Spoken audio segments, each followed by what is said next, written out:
कहानी की शुरुआत होती है और हमें बताया जाता है कि 1884 के वायलेंस सम्मेलन में दुनिया के ताकतवर देशों ने अपने किंग कॉन्ग का बंटवारा करने का फैसला किया, जिसमें बेल्जियम के राजा लियोपार्ड ने 4 कांगो इलाकों पर कब्जा कर लिया था और जहां पर हाथी दांत और हीरो की कोई कमी नहीं थी। और अपनी नई जगह पाने की खुशी में सिर्फ 5 साल बाद ही वो पूरी तरह से कर्जे में डूब गया और अब आने वाले समय में और पैसों की तंगी से जूझते अपने राजा के लिए अपने फोर्स का पेट भरना भी मुश्किल हो गया। और इसीलिए उसने अपना वफादार मुलाजिम लियो रोंग को कांगो भेजा ताकि वो ओपार के सारे हीरो को हासिल कर सके। और अब हमें अफ्रीका के कांगो इलाके को दिखाया जाता है जहाँ लियोन अपने मिलिट्री फौज को लेकर आगे बढ़ रहा होता है और चलते चलते वो अचानक सबको रोक लेता है। और तभी एक सिपाही कैप्टन बुला के पास जाकर सामने खतरनाक कोहरे को दिखाता है। तभी कैप्टन सबको तैयार रहने को कहता है क्योंकि उन पर कांगो के सिपाही का हमला होने वाला है। इसके बाद कैप्टन बुला सबको फायरिंग का ऑर्डर देता है जिसमें उनके कुछ सिपाही मारे जाते हैं और अब सारे लोग आगे कोहरे की ओर बढ़ते चले जाते हैं। इसके बाद वो सामने का नजारा देखकर डर जाते हैं। तभी लियोन की नजर ऊपर कांगो की सेना पर पड़ती है जो उन्हें चारों तरफ से घेर चुकी है और देखते ही देखते कांगो की सेना उन पर हमला कर देती है जिसमें लियोन डर के मारे छिप जाता है। इधर कांगो की सेना देखते ही देखते उनकी पूरी फौज को खत्म कर देती है और तभी लियोन अपनी जगह से बाहर निकलता है और वो देखता है कि वो अब चारों तरफ से घिर चुका है। और इसके बाद उनके बीच एक सिपाही लियोन पर हमला कर देता है पर यहाँ लियोन ही उस पर भारी पड़ता है। तभी वो सारे सिपाही लियोन पर हमला करने ही वाले होते हैं कि वहाँ इन सब का मुखिया आ जाता है और तभी लियोन उससे कहता है क्या तुम इस कबीले के मुखिया बबूंगा हो। इतने में वो कहता है तुम मेरा नाम कैसे जानते हो। लियोन कहता है क्योंकि मैं तुम्ही से मिलने आया हूँ। तभी बबूंगो लियोन को हीरा दिखाकर कहता है कि तुम इनके लिए यहाँ आए हो। लियोन कहता है हाँ। और तभी यहाँ बबूंगा उसे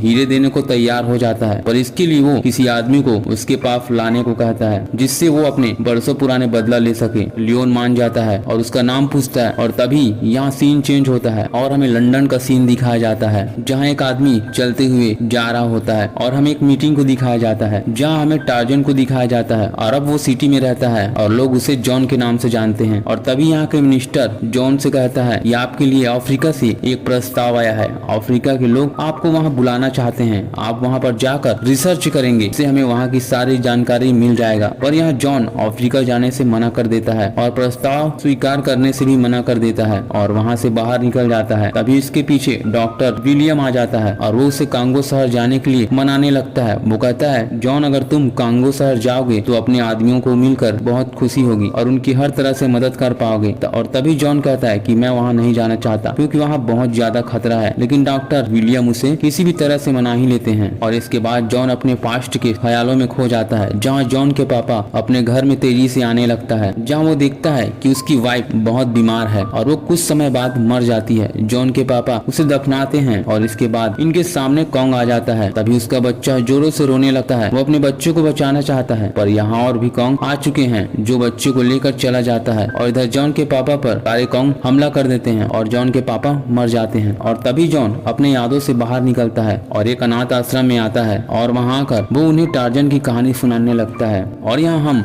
जॉन के वाइफ जेन को भी देखते हैं। खैर यहाँ जेन जॉन के बातों से समझ जाती है कि जॉन फिर से अपने शहर कांगो जाएगा, इसलिए वो भी कांगो जाने की जिद करने लगती है। पर जॉन उसे ले जाना नहीं चाहता क्योंकि वो जानता है कि कांगो शहर में बहुत खतरा है और कांगो के एक कबीले जॉन के पीछे पड़े हैं। और ये सुनकर जेन वहाँ से चली जाती है। इसके बाद फिर से जॉन अपने पास्ट में चला जाता है जहाँ जॉन अपने बचपन को देख रहा होता है कि किस तरह से वो उन गोरिल्लों के साथ रहा और किन किन हालातों से बचा हुआ रहा। यहाँ जॉन एक गोरिल्ला को अपना माँ समझता था और उसके बेटे को अपना भाई। इसके बाद जॉन फिर से प्रेजेंट में आता है और अब वो जेन को अपने साथ ले जाने को तैयार हो जाता है। और अब अगले दिन डॉक्टर विलियम जेन और जॉन कांगो सिटी के लिए निकल पड़ते हैं। तभी सामने जॉन अपने जंगली दोस्तों से मिलता है। दूसरी ओर हमें लियोन को दिखाया जाता है जो बंदरगाह पर आए लोगों की हिस्ट्री देखने लगता है और यहाँ पर उसे पता चलता है कि जॉन, जेन और जॉर्ज यहाँ से कहीं गए हैं। तभी यहाँ लियोन की मुलाकात मिस्टर फ्रॉन्ट से होता है जो लियोन पर चिल्ला रहा होता है क्योंकि वो कांगो पर जल्दी ही अधिकार जमाना चाहता है। तभी यहाँ लियोन मिस्टर फ्रॉन्ट से कहता है कि वो बहुत ही जल्द टार्जन को उनके हवाले करके उस जगह को हथिया लेंगे। दूसरी ओर टार्जन अपने कबीले के लोगों तक पहुँचता है और उनसे मिलकर काफी खुश हो जाता है और सभी लोग उनका स्वागत करते हैं। यहाँ हम देखते हैं कि ये लोग गाना गाते हुए टार्जन की कहानी बता रहे होते हैं। और तभी जेन विलियम को टार्जन के बारे में बताने लगती है है जहाँ हम बहुत सारे लोग को देखते हैं। यहाँ जेन बताती है कि टार्जन यहाँ रहकर हर एक जानवर की भाषा समझता है। और आगे हम देखते हैं कि जॉन अब बड़ा हो चुका है और जंगल के सारे जानवर उसे अपना दोस्त समझता है, पर वो इंसानों को अपना दुश्मन समझता है, क्योंकि यहाँ दूसरे कबीले के लोग अपने रस्म पूरा करने के लिए उनके झुंड पर हमला करती है। पर सरदार को यहाँ जॉन पर दया आ गई, क्योंकि वो बाकी लोगों से बिल्कुल अलग था, इसलिए सरदार ने उसे माफ कर दिया। इसके बाद कहानी आगे बढ़ती है और हमें लियोन की सेना को दिखाया जाता है, जो उस कबीले में जॉन को कब्जे में ले लेती है। और आगे वो जेन को भी पकड़ लेते हैं और साथ ही साथ कबीले के बहुत सारे आदमियों को भी वो अपने कब्जे में ले लेते हैं, क्योंकि वो उनसे गुलामों की तरह काम करवाना चाहते हैं। और लियोन के सिपाही उन सभी लोगों को ले जा रहे होते हैं और तभी जॉर्ज लियोन के सिपाही पर हमला करता है और उन्हें एक एक करके मारने लगता है। तभी यहाँ उन पर जॉन के सिपाहियों का हमला होता है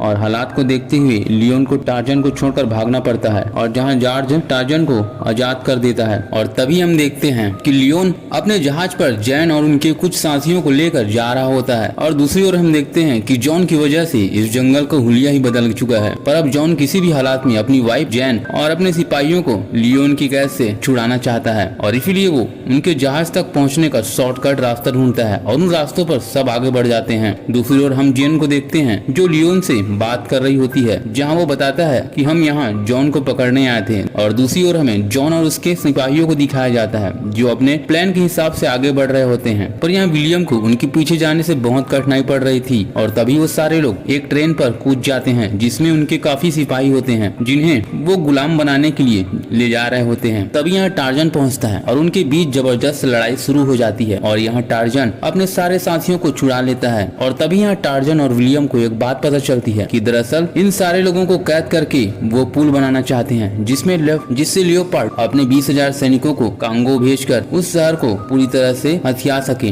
दूसरी ओर हम जेन को देखते हैं जिसे लियो के सिपाही लियोन के पास ले जाने आए हैं और अगर वो ऐसा नहीं करती तो उसके साथी को पानी में डुबाकर मार दिया जाएगा। यहाँ हम लियोन और जेन को देखते हैं जो एक साथ खाना खा रहे होते हैं और यहाँ लियोन जेन को लाइन मारने लगता है, पर कोई फायदा नहीं होता। दूसरी ओर हम जॉन को देखते हैं जो अपने आदमियों को लियोन के आदमियों से छुड़ाकर सेफ जगह ले आता है। और इसके बाद हम देखते हैं कि जॉन अपने बाकी साथियों और अपने वाइफ को छुड़ाने अकेला ही जा रहा होता है, पर यहाँ विलियम उसे साथ ले जाने के लिए जिद करता है और इसके बाद वो दोनों एक साथ आगे बढ़ जाते हैं। पर यहाँ उन दोनों को सबसे पहले कॉन्ग के एरिया से गुजरना होगा और यह एरिया गोरिल्लाओं से भरा है जो कि काफी खतरनाक है। और अब वो दोनों आगे बढ़ने लगते हैं और चलते चलते आखिरकार वो कांगो के एरिया में पहुंच ही जाते हैं। और यहाँ टार्जन और कांगो के सरदार के बीच लड़ाई शुरू हो जाती है, क्योंकि वो गोरिल्ला समझता है कि टार्जन गद्दार है। और तभी यहाँ लड़ते लड़ते वो कॉन्ग डॉक्टर विलियम के पास आता है और तभी टार्जन उसे कहता है कि उसके सामने झुक जाओ और विलियम ऐसा ही करता है, वो उसके सामने झुक जाता है और इसके बाद वो सारे गोरिल्ला वहाँ से चले जाते हैं। दूसरी ओर हम लियोन के उस जहाज को देखते हैं जिसमें जैन और उसके बाकी के सिपाही कैद हैं। और तभी यहाँ एक सिपाही फिर से जेन को लेने आता है, पर जेन इस बार वहाँ जाने से मना कर देती है और वो सिपाही जेन के दोस्त को पानी में गिरा देती है। अब ये देखकर जेन उन सिपाहियों से चाबी छीनकर पानी में कूद जाती है और अपने दोस्त को उस पिंजरे से छुड़ाकर निकलकर भागने लगती है। तभी उनके पीछे खतरनाक हिप्पो पड़ जाते हैं, पर वो उनसे बचते हुए जंगल में भाग जाते हैं। और यहाँ जेन अपने फ्रेंड को मदद लाने को भेज देती है और वो भागते भागते उस कांगो की जगह पर पहुँच जाती है जहाँ गोरिल्ला उन्हें देखकर चिल्लाने लगते हैं, पर यहाँ जेन उसके सामने झुक जाती है। और तभी यहाँ फिर से लियोन उसके आदमी आ पहुँचते हैं जिनके पास काफी हथियार होते हैं। और यहाँ पर लियोन अपना कदम धीरे रखते रखते जेन तक पहुँचता है और उसे धमकी देता है कि अगर तुम मेरे साथ नहीं चलोगे तो मैं इन सबको मार डालूंगा। जेन उनसे कहती है मैं तुम्हारे साथ चलने को तैयार हूँ, पर तुम्हारे साथी इन्हें कुछ नहीं करेगा। और लियोन भी हामी भर देता है और जेन को वहाँ अपने पास ले आता है। इसके बाद लियोन के साथी उन गोरिल्लाओं पर फायरिंग शुरू कर देती है और जिससे कि गोरिल्ला मरने लगती हैं। और दूसरी ओर हम विलियम और जॉन को देखते हैं जहाँ जॉन को जेन की आवाज सुनाई पड़ती है और जॉन सीधा जंगल के बीचों बीच कूद पड़ता है। और तभी यहाँ सिपाही सारे गोरिल्लाओं पर फायरिंग कर रहे होते हैं और एक सिपाही उसके गोरिल्ला भाई पर गोली चला देता है, पर यहाँ जॉन आकर उसे बचा लेता है और अब वो दोनों मिलकर उन सिपाहियों को मार गिराते हैं। इधर हमें लियोन और जॉन को दिखाया जाता है, तभी उन्हें टार्जन की आवाज सुनाई पड़ती है और तभी हम टार्जन को दौड़ते हुए देखते हैं और एक बार फिर से वो अपने पास्ट में चला जाता है जहाँ एक इंसान उसकी गोरिल्ला माँ को मार देता है और उसके मरने से टार्जन को बहुत दुख लगता है। वो रोने लगता है क्योंकि उसके सिवा इस दुनिया में उसका और कोई नहीं। और इस बात बात से गुस्सा होकर टार्जन उस आदमी को वहीं मार देता है। पर ये इंसान और कोई नहीं बल्कि कांगो सिटी के सरदार बुबुला का बेटा होता है और यही वो वजह है जिसकी वजह से बुबुला टार्जन के बदले अपने कांगो शहर के सारे हीरो को लियोपार्ड को दे देने को तैयार हो गया है। बुबुला हर हाल में अपने बेटे की मौत का बदला लेना चाहता है और अब टार्जन दौड़ते हुए उनकी सिटी तक पहुंच ही जाता है,